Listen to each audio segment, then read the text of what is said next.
Salut à tous les amis, j'espère que vous allez bien. Aujourd'hui dans cette nouvelle vidéo, je vais vous montrer comment poser un pot d'encastrement comme celui-ci. Avant de commencer, si ce n'est pas déjà fait, je vous propose de vous abonner à ma chaîne en cliquant ici. Et n'oubliez pas d'activer les notifications.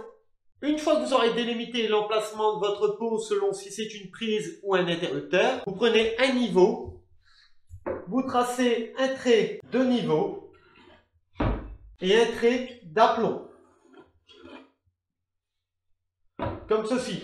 Maintenant que vous êtes prêt à percer votre trou, vérifiez bien que vous n'êtes pas dans un rail au moment de percer, soit à l'aide d'un détecteur de métaux, soit si vos enduits ne sont pas encore faits en vous repérant par rapport aux vis.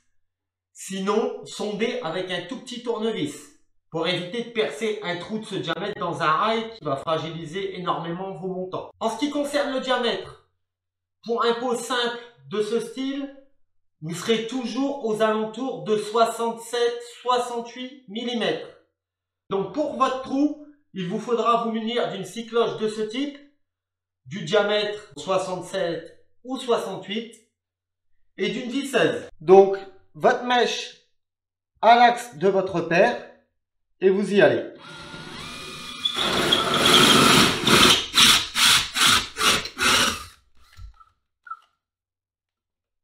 Voilà, le trou est fait. Vous n'avez plus qu'à aller chercher votre gaine qui se trouvait derrière le placo, comme ceci. Sur un pot étanche comme celui-ci, c'est repéré 20-25 et pour des gaines de 16 à 20. Quand on a une gaine Icta de diamètre 20, le trou qui va nous intéresser, c'est le trou de 20-25. Pour ce modèle, vous n'avez pas besoin de cutter. Vous voyez le rond ici, votre gaine doit entrer à l'intérieur. Donc juste avec votre doigt, si vous poussez, vous arrivez facilement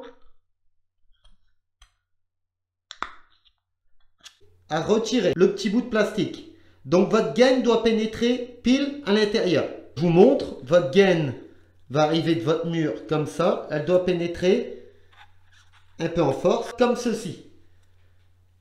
Et là, on voit qu'on a une gaine parfaitement placée. Je vois trop de gens qui placent que leur fil comme ça au travers du pot. Sachez que ça n'a aucun intérêt. Il est primordial que votre gaine soit bien mise au niveau du pot, dans le joint. Voilà, une fois votre fourreau sorti, comme je vous ai montré avant, vous passez vos fils et vous venez bien y bloquer votre gaine. Vous remarquerez également sur le pot qu'il y a des petits repères, des petits traits comme ça, qui vous faciliteront la mise de niveau. Essayez de poser vos pots le plus droit possible grâce à ces traits-là et à vos traits de repère que vous avez tracés sur le mur tout à l'heure.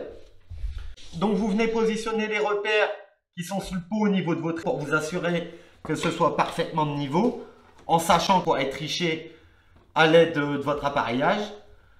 Votre pot est placé, il ne vous reste plus qu'à le serrer. Donc voilà, vous venez serrer vos deux vis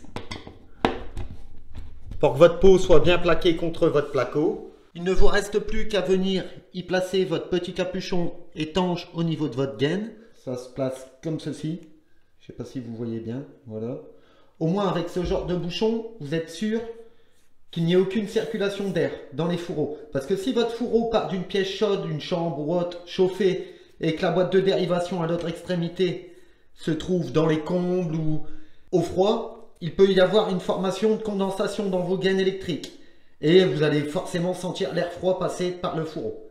Mais au moins, comme ça évite toute circulation d'air dans vos fourreaux. Et au prix que ça coûte, quoi, ce serait vraiment dommage de ne pas les mettre. Votre pot est maintenant posé. Donc voilà, vous savez désormais poser une boîte d'encastrement étanche. J'espère que cette vidéo vous aura aidé. Si c'est le cas, n'hésitez pas à mettre un petit like, ça fait toujours plaisir. Pour ma part, je vous dis à la semaine prochaine pour une nouvelle vidéo. Ciao!